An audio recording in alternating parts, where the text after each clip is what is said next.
Yeah, so what's your background? What's my background? Yeah, your background. You said that you analyze people and you recognize to see whether they're under the influence of drugs specifically? Yes, sir. So what's your background that gives you the ability to be able to do something like that? 11 years patrol with the state, and then I took not one but two different classes with the state police in charge of DRE recognition. Like a college background? Or no? It's not a college course, no. Not a college course. But you did take some sort of, is it through the state of Maryland? Yes, it is. State of Maryland program. Okay. Yeah. And you got certifications in being able to do the kind of activity that we're doing here in this room right now? Yes, exactly. Okay. Very cool. Very interesting. Yeah, it actually is very interesting. So, and you've been on the force. Are you're state police? Yes, sir. State police. Ah, So okay. I'm not. There is a Frederick Barrack. Yes. Yes. Yeah, absolutely. I guess every county has one. Mm-hmm. Okay. Yep. Okay. Very cool.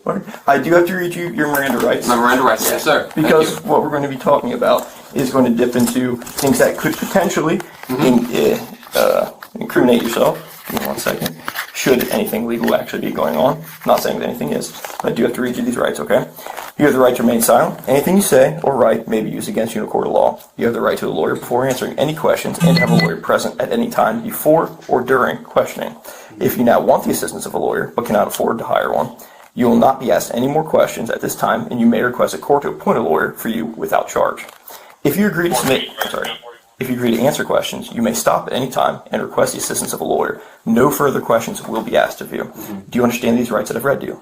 Yes, I do. Do you agree to speak with me? At this time, I'm going to exercise my Miranda rights and also my Fifth Amendment to the United States Constitution, and I'm going to assert that right now.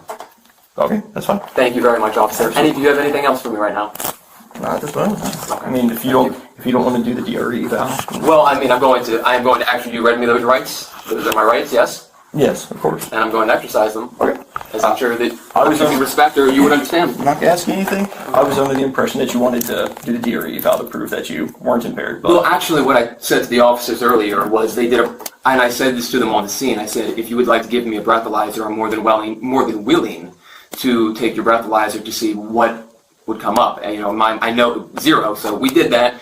They brought me here and we did that. But I also said earlier that I would willfully submit to what's required, I believe, under the Maryland Transportation Articles, which is the requirement for blood, urine, or breath. So I've done one of those at this point. There are 2 outstanding. If they would like to go about effectuating that, I'd be more than willing. Here's the problem. Is it okay if I call you Levi? It is Levi, right? You can call me Levi. Mr. Levi, that's the problem is what we were working towards was the blood. And now that you've invoked Miranda, I can't get you there. So that's fine. Okay, well, I'm going to invoke my rights. Yeah.